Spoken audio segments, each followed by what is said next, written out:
രണ്ടാം സ്ഥലം, ഈശോ കുരിശ് ചുമക്കുന്നു.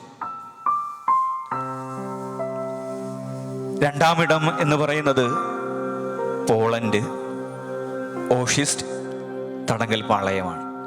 നമ്മൾ പരിചയപ്പെടുന്ന ക്രിസ്തുമുഖം വിശുദ്ധ മാക്സിമിലിയൻ കോൾബെ. രണ്ടാം ലോക മഹായുദ്ധത്തിൻ്റെ ക്രൂരമായിട്ടുള്ള ഓരോ കാര്യങ്ങൾ നടന്നുകൊണ്ടിരിക്കുന്ന അവസ്ഥ. ഈ തടങ്കൽ പാളയത്തിൽ നിന്ന് ആ രണ്ടാം ലോക മഹായുദ്ധത്തിൻ്റെ സമയത്ത് ഒരു മനുഷ്യൻ രക്ഷപ്പെടുകയാണ്. ആ മനുഷ്യൻ്റെ പേരിൽ 10 പേരെ അവർ പട്ടിണിക്കിട്ട് കൊല്ലാനായിട്ട് തീരുമാനിക്കുകയാണ്. ഈ 10 പേരിൽ ഒരു മനുഷ്യൻ ഫ്രാൻസിസാണ്. ഫ്രാൻസിസ് കച്ചോഷിക് എന്ന് പറയുന്ന ഒരു മനുഷ്യൻ, അവനിങ്ങനെ അലമുറയിട്ട് കരയാണ്. ഇത് മിസ്റ്റർ മാക്സിമിലിയൻ കോൾബെ കാണുന്നുണ്ട്.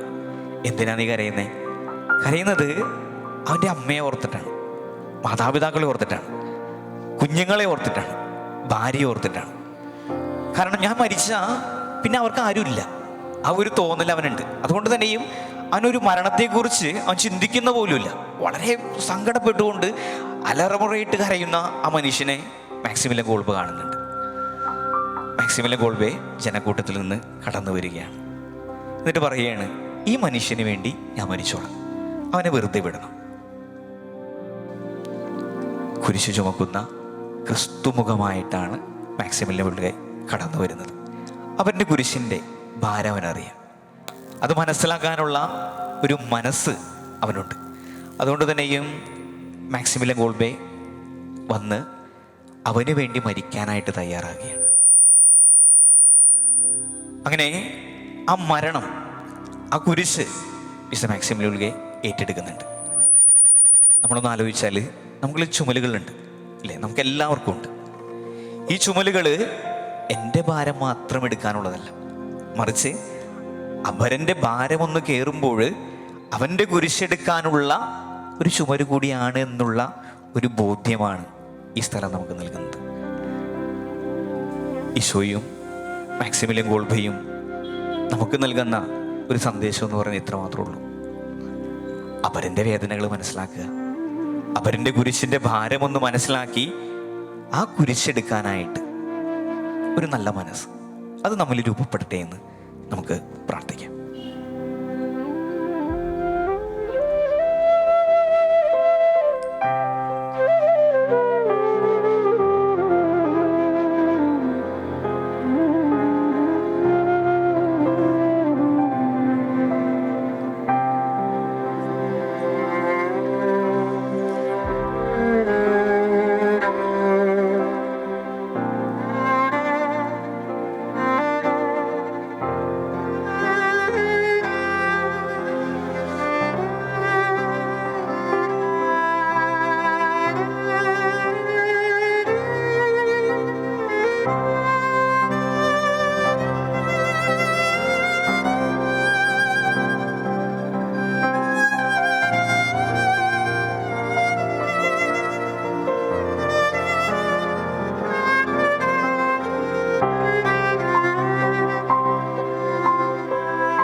സോദരരിൽ നിന്നുകം കാണുവാൻ